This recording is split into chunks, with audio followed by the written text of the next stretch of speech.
Okay, folks, welcome back, and I'm sorry about the problems with the microphone beforehand. I don't know why it switched over to microphone instead of mixed audio, but with me as beforehand, but you couldn't hear him, is Robot Jones. Hello. And we are just continuing on from where we left off, killing off these ogres and trying to sleep undisturbed. There we go.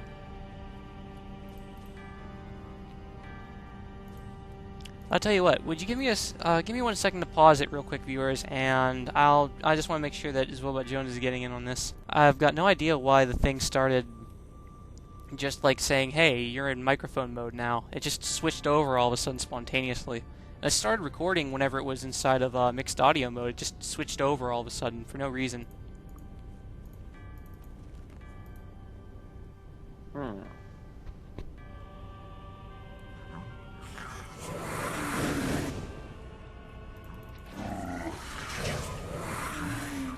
Whoa.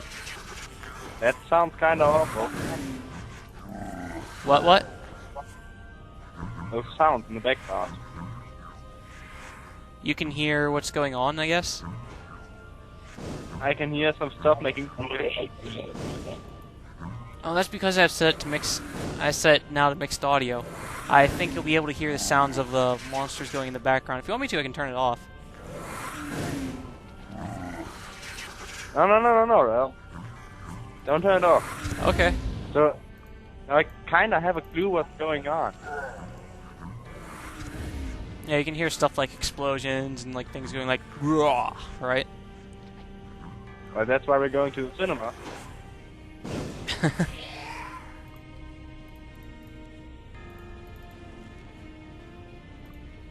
I don't like action movies nowadays. Action movies? Yeah, those movies everything explodes and there's no storyline anymore. I haven't heard, or I haven't seen myself, but I heard from a friend that, and I don't think that Casino Royale is very recent. I think it's actually like a couple of years old, but I heard that that Bond movie was supposed to be pretty good. Which one? Casino Royale. Like I heard that. Never heard it was... of that one. I never heard of that movie. It's a Bond flick, but it supposedly has Bond before. It had Bond before he became like the individual that he is nowadays. It had him like on his first mission, I believe, or something like that. Okay. And dang it, I got to spell magic. Whenever the problem is whenever one person casts like a spell like Day of Protection, if they cast a spell magic on that individual, it dispels all the magics that he put up, which is like almost... Okay, never mind. I guess it works with everybody. Also, I am dying. Give me a second.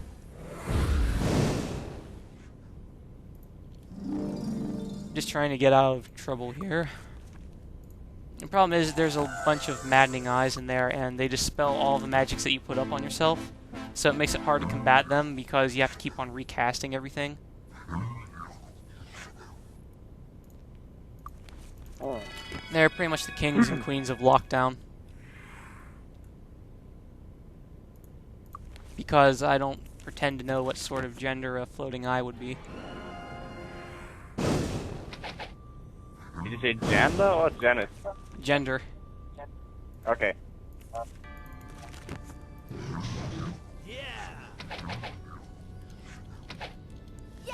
In fact, if you want me to, I can turn up the volume a tiny bit. It's up to you. Like, if you want to hear what's going on a bit better. I have it turned down really low.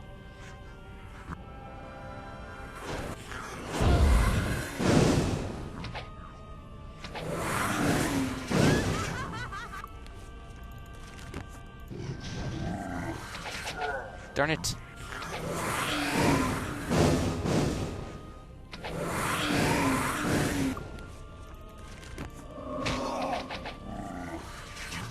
The nice thing is, however, they're sometimes throwing at us liches and whatnot, and we can cast Turn Undead on them.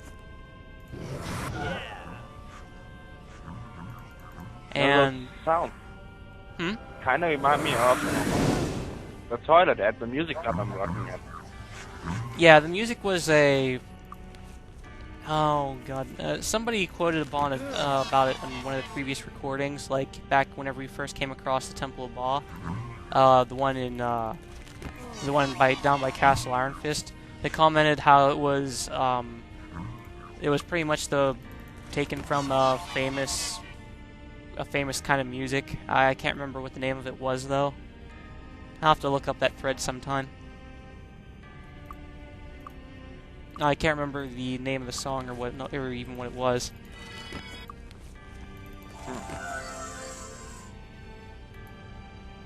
But I can't help you with that. What's what? I don't know any names. Me neither. Whenever it comes to music, I mean, I've got the weirdest taste. Like, all I just do is music has to have sort of like a meaning to me. And so I basically listen to stuff like video game music, soundtracks and whatnot because, you know, it has, darn it, one of the flying eyes knocked my characters to sleep as they were searching through trash heaps. And trash heaps sometimes contain useful junk inside of them. But if your character doesn't have any perception, then it's a guaranteed way to disease your character. And what happened was I was searching through one of them, and the flying eyes knocked the person with perception asleep. So I had the cleric digging through trash and rolling in disease. Yuck. Oh. It's kind of something that they did to reward people who go perception. But it's such a crappy reward because all you really get sometimes is just plain old junk. Because, you know, it's trash heap. You're not going to find grand treasure in that, you know. But the later in the game you are, the more junk you get.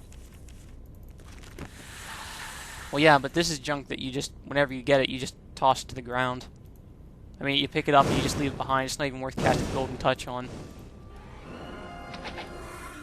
And to clarify a little bit, Golden Touch, what it basically is, it's kind of like a merchant that you carry with you in your pocket.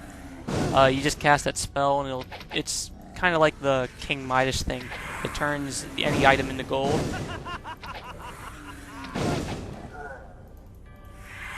And But I'd like that.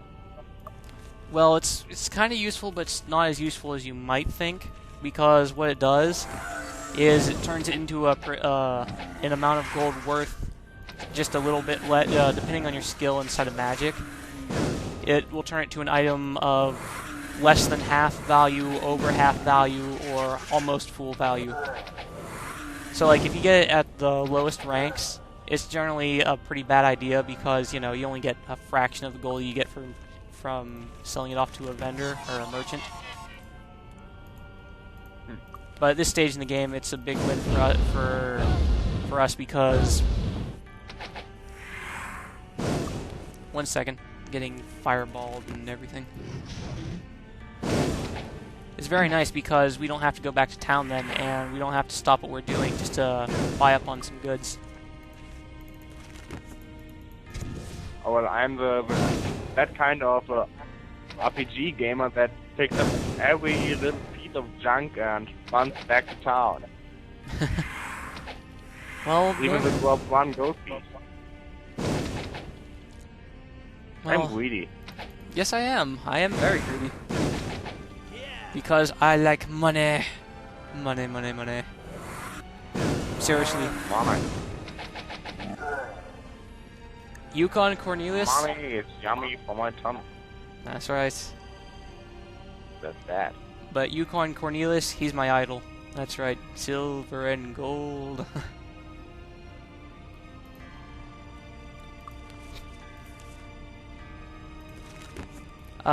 So, you know, Yukon Cornelius, he's, I'm not sure if you know who he is or not. He's a figure, that's celebrated in, Christmas lore and whatnot. Brought about, I think, by that one, animated claymation film, Christmas Story or something like that. I can't remember what it is. It's not it's not a Christmas Story. That's a story with that. I can't remember my Christmas stuff anymore. I'm terrible. But it's basically this one. It's basically this one portly guy who goes to the far reaches of the north to find silver and gold veins.